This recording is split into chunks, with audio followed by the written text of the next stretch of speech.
택시기사를 폭행한 뒤 블랙박스 영상을 삭제하려고 한 혐의를 받고 있는 이용구 법무부 차관을 경찰이 불러서 8시간째 조사하고 있습니다. 지난해 11월 사건이 발생한 뒤 6개월여 만입니다. 자세한 내용 취재기자 연결해서 알아보겠습니다. 신준명 기자. 네, 사회부입니다. 네, 경찰의 소환 조사 이번이 처음이죠?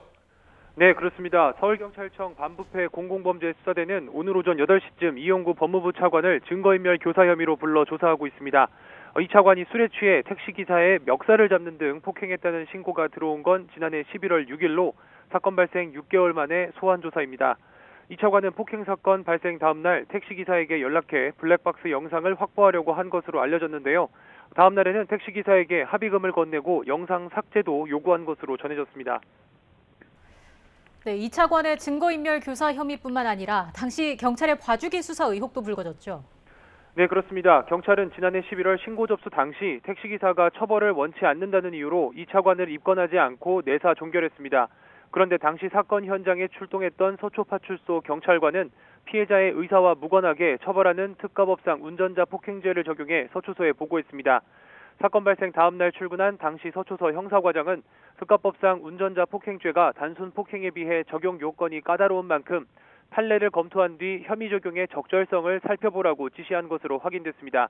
검토 결과 단순 폭행죄가 적용돼 택시기사의 의사에 따라 내사가 종결된 건데요. 얼마 뒤 사건이 뒤늦게 언론에 보도되면서 봐주기 수사 의혹이 일었습니다. 당시 수사를 맡은 서울 서초경찰서는 이 차관이 단순히 변호사라는 것만 알았고 구체적인 경력은 전혀 몰랐다며 의혹을 부인했지만 진상조사단 조사 결과 피해자 조사 전에 서초서장은 가해자인 이 차관이 유력한 공수처장 후보라는 내부 보고를 받았습니다. 형사과장도 같은 날 업무용 컴퓨터로 관련 기사를 검색했습니다. 사건 현장에 출동했던 생활안전과는 직원 10여 명에게 이 같은 내용을 전파했습니다. 또 진상조사에서 사건 초기 수사경찰이 블랙박스 영상을 확인했지만 담당 수사관이 묵살한 것도 확인됐습니다. 경찰 진상조사단은 서초경찰서가 조직적으로 이 차관 사건을 무마하려 했는지를 집중적으로 살펴보고 있습니다. 또 이 차관이 운전 중인 택시기사를 폭행했다며 운전자의 처벌 의사와 관계없이 특가법을 적용해 수사해야 한다는 고발장이 접수되면서 검찰은 지난 22일 이 차관을 소환해 조사하기로 했습니다.